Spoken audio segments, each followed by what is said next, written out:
எஸ்எஸ்டிடி, BST, PET result வந்துச்சு. Pass ஆனவங்களுக்கு வாழ்த்துக்கள். Next step நம்ம வந்து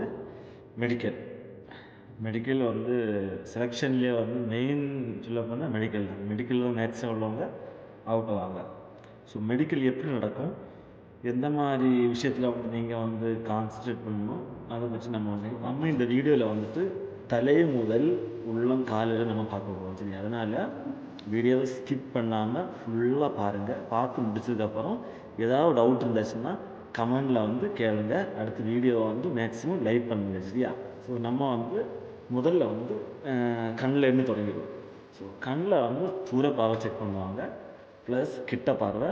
மெயினாக வந்து கலர் பிளைண்ட்னஸ் வந்து கண்டிப்பாக செக் பண்ணுவாங்க. கலர் பிளைண்ட்னஸ் பண்ணும்போது அவசரப்பட்டு நீங்கள் ஒன்றுமே சொல்லக்கூடாது. பார்த்து கன்ஃபார்ம் ஆனதுக்கப்புறம் பொறுமையாக சொன்னால் போதும்.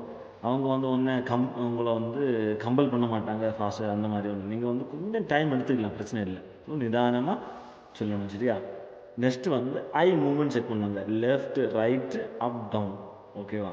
இதில் வந்து நீங்கள் வந்து கவனிச்சிருக்கும். சப்போஸ் ஐ வந்து மார்க்கம் எல்லாம் இருக்கும்.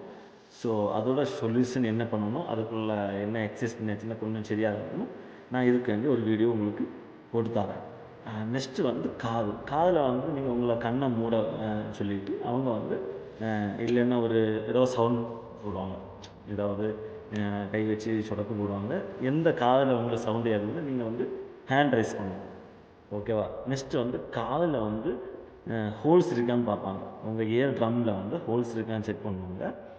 ஸோ நீங்கள் போகும்போது ஒரு இயர் ஸ்பெஷலிஸ்ட்டை பார்த்து அது அழுக்கதாக இருந்துச்சுன்னா இருக்கிறது பெஸ்ட்டு. இல்லைன்னா நீங்கள் குளிச்சுட்டு என்றைக்கும் அழுக்கு எடுக்கிறவங்க இருந்தால் ஒரு பிரச்சனையுமே இல்லை, அழுக்கு இருக்காது.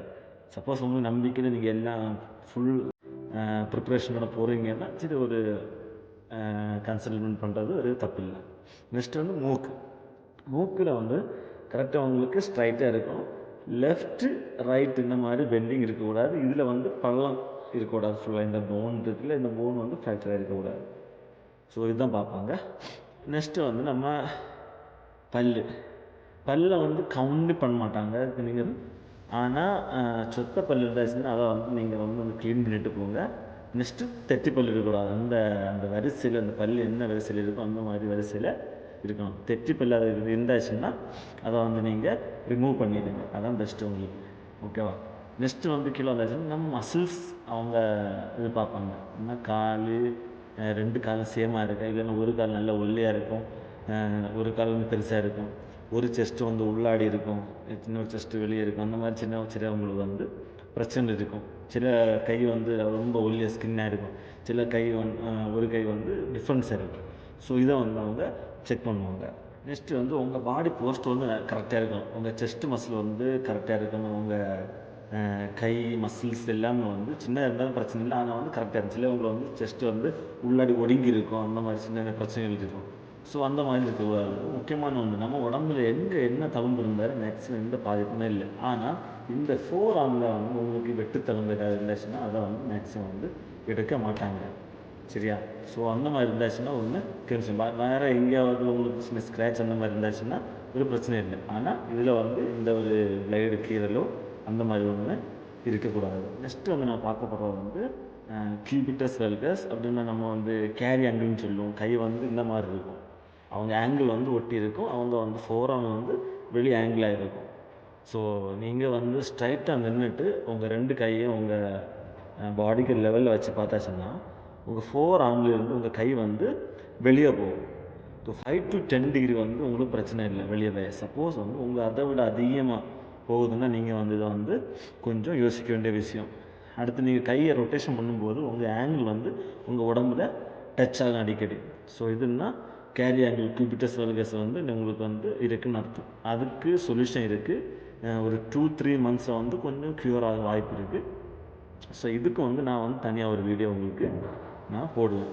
கேரி ஆங்கிள் வந்து நீங்கள் கொஞ்சம் ஸ்ட்ரெச்சஸ்ஸு, கொஞ்சம் ஸ்ட்ரென்திங் எக்ஸசைஸ் என்ன இருக்குது அது பண்ணியாச்சுன்னா உங்களுக்கு ஒரு 2-3 மந்த்ஸில் உங்களுக்கு க்யூர் ஆகிடும். அது டென்ஷன்லாம் இருக்கிறது தேவையில்லை, யாருக்குன்னா இருக்கும். ஸோ அதை வந்து நம்ம வந்து க்யூர் பண்ணிக்கலாம். நெக்ஸ்ட்டு நான் பார்க்க போகிறது வந்து நாக்கினியில் வந்து 2 டைப் இருக்குது. முக்கியமான நாக்கினா உங்களுக்கு வந்து கால் 2 மட்டுமே தட்டும். சரியா? இது நாக்கினி இல்லை. இன்னொன்று வந்து ரொம்ப கேப் இருக்கும் காலில் ரொம்ப கேப் இருந்தாலும் அது வந்து செலக்ட் பண்ண மாட்டாங்க. கால் டச் ஆனதில் வந்து செலக்ட் பண்ண மாட்டாங்க. ஓகேவா? ஸோ அதில் வந்து கொஞ்சம் கேப் இருக்குது. இந்த கேப் இருந்தாலும் பரவாயில்ல. ஆனால் வந்து உங்களுக்கு டச் ஆகாமல் இருக்கணும். ஸோ இதுக்கு வந்து சப்போஸ் சிலவங்களுக்கு நோக்கினி இருக்கும். இதே வந்து க்யூர் பண்ணிடலாம். ஒரு 2-3 மாதம் நீங்கள் கண்டினியூவாக நீங்கள் ஒரு எக்ஸசைஸ்லாம் பண்ணியாச்சுன்னா க்யூர் பண்ண வாய்ப்பு இருக்குது. கொஞ்சமாவது க்யூர் ஆகிடும். ஸோ இதுக்கு நீங்கள் கவலைப்பட தேவையில்லை. எப்படி க்யூர் பண்ணுறதுன்னு நான் உங்களுக்கு இதுக்கு ஒரு சிம்பிள் வீடியோ தான் உங்களுக்கு போடுறேன். ஃபஸ்ட்டு நம்ம என்ன பார்க்க போகிறோம்னா கால் பாதம் வந்து ஃப்ளாட்டாக இருக்கக்கூடாது. ஃப்ளாட்டாக இருந்தாச்சுன்னா அவங்க வந்து விசிட் பண்ணிடுவாங்க. சப்போஸ் யாருக்காவது ஃப்ளாட்டாக இருக்குது, சின்ன ஒரு கர்வ் இருக்குன்னா அதை வந்து நம்ம வந்து ட்ரீட்மெண்ட்டில் வந்து சரியாக்கலாம். அதுக்கு சின்ன சின்ன எக்ஸசைஸ் எல்லாம் இருக்குது. அதை பண்ணியாச்சுன்னா உங்களுக்கு கொஞ்சம் க்யூர் ஆகலாம். ஓகே. நெக்ஸ்ட்டு வந்து கால் நகம் கை நகம். ஸோ எல்லாத்துலேயும் வந்து நகர் இருக்கணும், கொஞ்சமாவது இருக்கணும். ஓகேவா? எவ்வளோ இருக்குன்னு இல்லை, எல்லாத்துலேயும் வந்து இது இருக்கணும். கால் விரல் துண்டிக்கப்பட்டிருக்கக்கூடாது. இந்த விரல் முக்கியமாக வந்து இதில் ஆக்ஷனாக இருக்கணும். இந்த 5 விரல் முக்கியமாக இந்த விரல் செக் பண்ணுவாங்க. இல்லை ஆக்டிவாக இருக்கணும். எந்த விரலையும் வந்து இந்த சிலவங்க வந்து கட் பண்ணி எடுத்துருப்பாங்க. அந்த மாதிரி எந்த இதுவுமே இருக்கக்கூடாது. அடுத்து எல்லாத்துலேயுமே வந்து என்ன இருக்கணும், நெகர் வந்து கண்டிப்பாக இருக்கணும். முக்கியமான ஒரு மேட்டராக மறந்து போயிட்டேன். நம்மளோட க்ரோயிங் பார்ட்டில் வந்து 2 பால்ஸில் வந்து ஒரு பால் மேலே ஒரு பால் கீழே இருக்கணும். அது சைஸில் வந்து ரெண்டுக்குமே கொஞ்சம் சின்ன டிஃப்ரென்ஸ் இருக்கணும். ஓகேவா? அடுத்து வந்து உங்களுக்கு பைல்ஸ் இருந்தாச்சுன்னா உடனடியாக ட்ரீட்மெண்ட் எடுங்க. அதை வந்து அவங்க கரெக்டாக செக் பண்ணுவாங்க. இதை வந்து யாருமே கேர் பண்ண மாட்டாங்க. ஓகேவா? ஸோ இந்த மாதிரி விஷயங்களை வந்து நீங்கள் 2 மாதம் 3 மாதம் டைம் உங்களுக்கு கிடைக்கும். இதை வந்து க்யூர் பண்ணலாம் மேக்ஸிமம். ஓகேவா? நெக்ஸ்ட்டு உங்களோட பெனிஸில் வந்து அந்த தோல் பகுதி வந்து கிளியராக பேக்கில் போயிட்டு முன்னாடி வரணும். ஓகேவா? சப்போஸ் யாருக்காவது இந்த மாதிரி இருந்தாச்சுன்னா அதே வந்து டாக்டரை பார்த்தாச்சுன்னா அவங்க வந்து சரி பண்ணிடுவாங்க. ஸோ அதை வந்து ஒன்று கவனிச்சுக்கோங்க. அடுத்து மெடிக்கல் போகும்போது நீங்கள் இங்கே முடி, ஆம்பிட்டில் உள்ள முடி கீழே டவுன், ஓகேவா? இந்த மாதிரி விஷயங்கள் எல்லாம் கொஞ்சம் க்ளீன் பண்ணிவிட்டு ஹைஜீன் மெயின்டைன் பண்ணி போங்க. ஸோ உங்களை வந்து செக் பண்ணுறவங்களுக்கு கொஞ்சம் வந்து அவங்க வந்து கொஞ்சம் ஃப்ரீயாக ஃபீல் பண்ணுவாங்க. சப்போஸ் நீங்கள் வந்து இந்த மாதிரி கேர் பண்ணாத பேசுனா அவங்களும் வந்து என்ன பண்ணுவாங்க, பெரிய அளவு கொஞ்சம் அன்கம்ஃபர்டபுள் ஃபீல் பண்ணுவாங்க. ஸோ இந்த மாதிரி விஷயங்களை வந்து நீங்கள் வந்து மைண்டில் ஸோ நீங்களே செக் பண்ணி பாருங்கள். என்னென்ன குறைகள் இருக்குது, நான் கரெக்டாக ஃபிட்டாக இருக்குங்க. சப்போஸ் ஏதாவது இருந்தாச்சுன்னா டாக்டரை பார்த்து நீங்கள் வந்து அதுக்கு என்ன சொல்யூஷன் பாருங்கள். சப்போஸ் எனக்கு கமெண்ட் பண்ணி கேட்கணும்னு நினச்சிச்சுன்னா எனக்கு கமெண்ட் பண்ணி கேளுங்க. எனக்கு தெரிஞ்சது உங்களுக்கு சொல்லித்தரேன். ஓகேவா? ஸோ தேவையில்லாமல் ட்ரைவ் அந்த மாதிரி பண்ணாதவங்க. இன்ஜுரி ஆகாமல் சேஃபாக இருங்க. மெடிக்கல் ஆகிற வரைக்கும் மேக்ஸிமம் எல்லாருக்கும் வேலை கிடைக்கும். Best of luck. வீடியோ உங்களுக்கு பிடிச்சிருந்தாச்சுன்னா ஒன்று லைக் பண்ணுங்கள், கமெண்ட் பண்ணி டவுட்ஸ் இருந்தால் கேளுங்க, ஃப்ரெண்ட்ஸுக்கு ஷேர் பண்ணுங்கள், என்னோடய சேனலை வந்து சப்ஸ்கிரைப் பண்ணுங்கள் ஃப்ரெண்ட்ஸ். Okay, thank you.